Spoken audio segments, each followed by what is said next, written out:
This is Dolynny TV. Good afternoon. Welcome aboard here on a Sunday where the Edmonton Oilers, well, they have made a move. And an interesting one in that, obviously the farm team has had some up and down moments this year, but one guy that had a very down moment to start throughout the preseason then has been on the upswing ever since. Josh Brown is back on his way to Edmonton to rejoin the Oilers at the NHL level following, like I said, a lackluster preseason that obviously resulted in him, a $1 million defenseman for the next 3 years for the Oilers, being sent down to Bakersfield to begin the year. Now, Josh Brown, I don't even bother to bring up the stats for you down in Bakersfield because there's one thing here that I care about that he's been doing, and quite honestly, he's done it well. Every single highlight you see of him down there is dropping the gloves and throwing hands, and Josh Brown has definitely earned, through the hard way of doing it, the right to be back up at the NHL level. Now, whether you want to say, well, this is because Bouchard had a bad game last night, or this is because the Oilers don't have an answer in the right-hand side, whatever you want to say this call-up is for, and I'm sure we'll figure it out after this video is uploaded and everything. But what I'm going to tell you is this is got to be a wake-up call to the Edmonton Oilers. Again, right, is just engage and give a dang about what you're doing. I know the last few games we've had a lot of blowing leads in the third period or else giving up a ton of goals in the third period. Tied, as that's been the stat of the day, tied for last or tied for most, however you want to say, in the NHL with most goals given up in the third period in the last 10 minutes, I believe it is. It's been a really overall pathetic showing from a team that said they would be so much better. Now, that said, that's critical to an extent. They've been pathetic when, they're supposed to be so much better in certain areas if you're a championship caliber team. Obviously, they've been excellent in other areas, right? I mean, the Oilers, when finally down and out at the start of the year, they started turning it around, dropping the gloves themselves and getting the energy levels up, and they were excellent in that category for a long while. But what this Josh Brown recall should do is just kind of motivate the guys to, hey, if you're willing to engage, if you're willing to physically go out there and change the tone of the game, you don't have to drop your gloves to do that. I'm never going to say the only way to change the tone of a game is fighting. You can throw a big hit. You can just rub a guy out against the boards in a good situation, preventing a pass to the middle. Whatever the situation you want to use is, you can do it by using the body on the ice. It is hockey after all. I don't know if the Oilers sometimes realize that this season, but you're allowed to lay the body, you're allowed to throw the body around and make a difference out there with your frame. So what that Josh Brown recall ultimately does is it does show for the Oilers, look, Josh Brown is a guy who looked terrible in the preseason.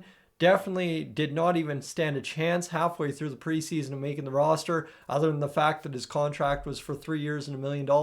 And ultimately, the Oilers management group set a standard of play that they wanted from the top players on the NHL team.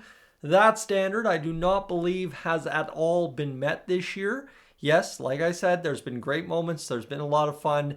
There have been a lot of negative, though, that the Oilers do indeed still need to clean up here going into the month of December. Yes, we're holding down a situation where we're on that bubble of the wild card chase, and it's all okay. We're within 5, 6, 7, 8 points any given time here over the past week of first place in the division.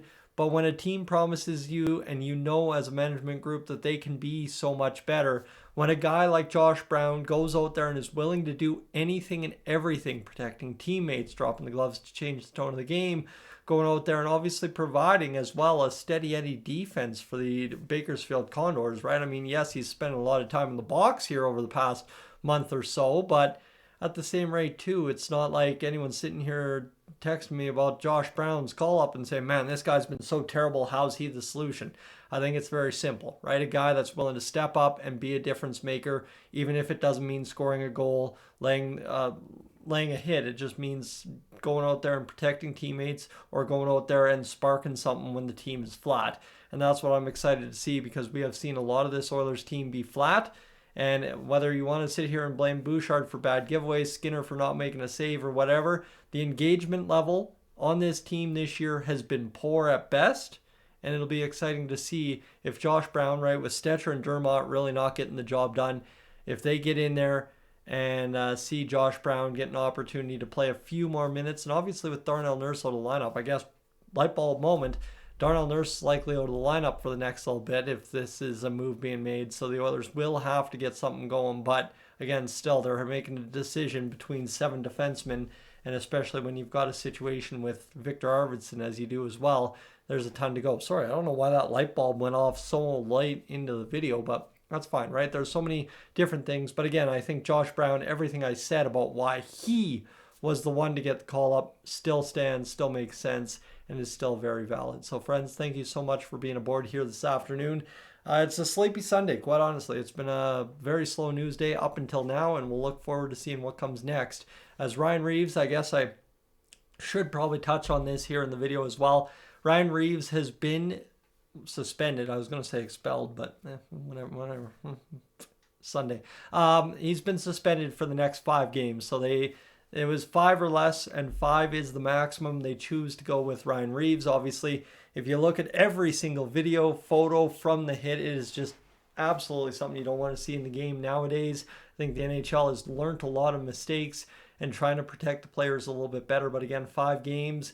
Ryan Reaves has a ton of history there, so I don't know if that necessarily goes far enough. But for me as an Oilers fan, trying to talk about that to Leafs fans isn't going to work too well. So I'll just kind of keep my opinions to myself on this one and say at least we got him for 5 games, right? We got some kind of suspension, which usually doesn't happen, right? Usually our guys barely touch a guy and get suspended multiple games with no history, and then all of a sudden, bang, this guy's going running around and only gets 5, whatever the case might be, right? So I think for the Oilers, it's going to be nice, even if Darnell Nurse misses extended time, to see Josh Brown come in and be that presence that I think, too, to some extent we expect one Darnell Nurse to be sometimes, and at times he has been this year. I mean, Darnell Nurse had a pretty good year this year, considering of the 2 players we consistently try to run out of town in terms of veterans on this team, Nuge or Nurse. We're trying to run out Nuge right now by every comment I'm getting. So, that must mean Darnell Nurse is having a good year because everyone's off his back and everybody's letting him play hockey and enjoy himself once again as a member of the Edmonton Oilers. So hopefully a speedy recovery for him. Ryan Reaves sits for the next 5 games, forfeits like $35,000 in salary. And then for the Edmonton Oilers, Josh Brown gets his first opportunity of the season sometime soon here in the NHL. So friends, that'll do it for me. If you're new to the channel, I will tell you to consider hitting that subscribe button here on Dolynny TV. It's free. It's easy to do. If you're on your TV, just hit the up button and then scroll over to my channel icon on the video bar and you'll be good to go. But for right now, friends, that's going to do it for me. We'll catch you in the next edition later on tonight for video upload day today. Of course, you can go check out today's Beyond the Oilers edition, and from there, I'm up on out of here.